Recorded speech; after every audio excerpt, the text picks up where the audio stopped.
Hey everybody, I'm Jack Reeder with Future Pastimes, and I'm the designer of the ECAS and Moritani expansion. One of the variants in that expansion is something called Nexus card. And a Nexus card is something you can draw at the end of a Nexus if you are not in an alliance, but at least one alliance does exist. Each one of them has a secret effect that you can play. There are one of three possible effects, and which one you can play will just depend on which factions are in the game and which faction you are.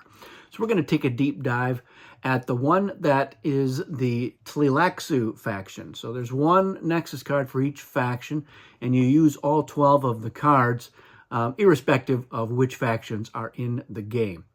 The three different effects, like I said, they will depend on which factions are in the game. So the first one is called Betrayal, and that is if the Tleilaxu are in the game, but you are not the Tleilaxu when you draw it.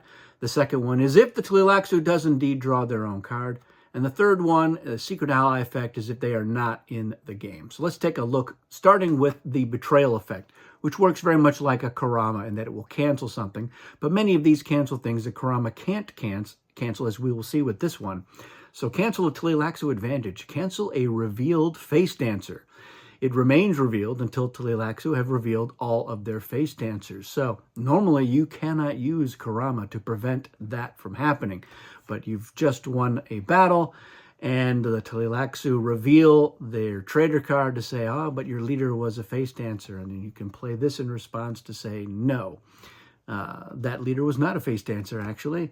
And or if they were, they've gotten their memories back, and now they're working for us. So it's canceled. That one stays set aside. So whenever they do reveal a face dancer, it remains face up until all of their trader cards have been revealed. So this just contributes to that. They don't get a replacement right away because they have a natural mechanism for getting replacements.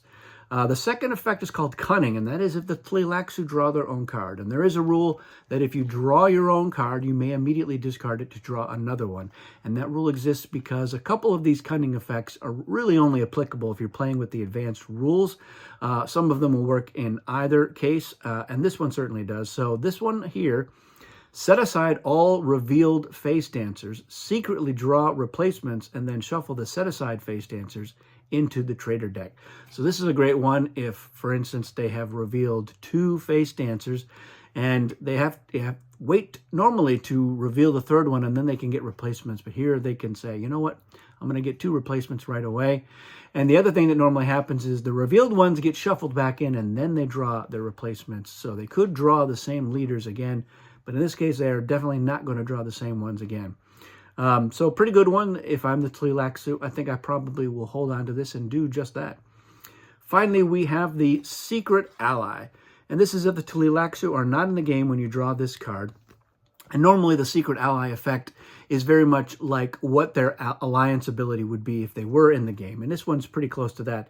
So revive one of your leaders for free and up to 5 of your forces for 1 spice each during revival. So that's pretty on track with what the Tleilaxu would be able to do for you if they were in the game. So this is a nice card to get, especially for catching up after humiliating defeat or something just didn't go your way.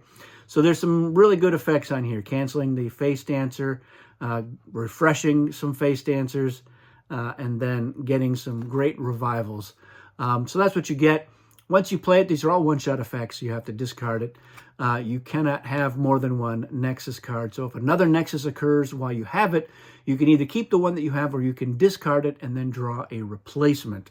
And if you have one of these and you want to get into an alliance, you have to discard it. And that includes if you're getting into an alliance with the Moritani through Enemy of My Enemy, or with the ECAS by use of the ECAS Ambassador. You still can't have the Nexus card. So that's it. That is the series of all of the Nexus cards. There's a video on each one in case you're coming late to the party on this one. So check out all of those. Let me know what you think of Nexus cards. If you're using them all the time or just some of the time, and any interesting interactions you've had with using them. Let me know in the comments. That's it for this. Thanks everybody for watching, and we'll see you again soon.